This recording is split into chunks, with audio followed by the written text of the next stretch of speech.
Make sure you have enough cash to survive post-acquisition. That cash that you need post-acquisition is usually referred to as working capital. So one way that I think the banks do it is that they'll look at the several months of that accounts receivable minus accounts payable and figure out an average, and that's your needed working capital. But the problem with using an average needed working capital is almost by definition, you need more 50% of the time. So when you're determining how much cash your business is gonna need, you wanna set it for peak need for cash, not the average need. Now, when we're doing it, we do it in a lot of weird and kind of unconventional ways. I actually like to go through our projections model and model out each cash flow, exactly when it's gonna come in and when it's gonna go out. Because ultimately what you need this cash for is often you spend money and then you receive money later. So the longer the time in between when you spend it and when you receive it, the more working capital you're gonna need.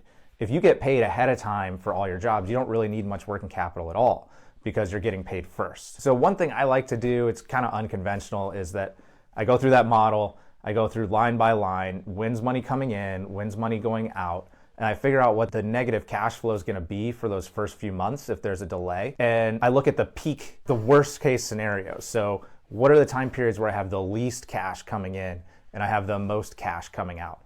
So I'm very deliberately overstating the working capital need, but we really wanna overestimate that because we wanna make sure our partners are gonna be in good shape. So once you know your cash need, the banks will typically lend you about $500,000 of working capital, but that's usually the cap.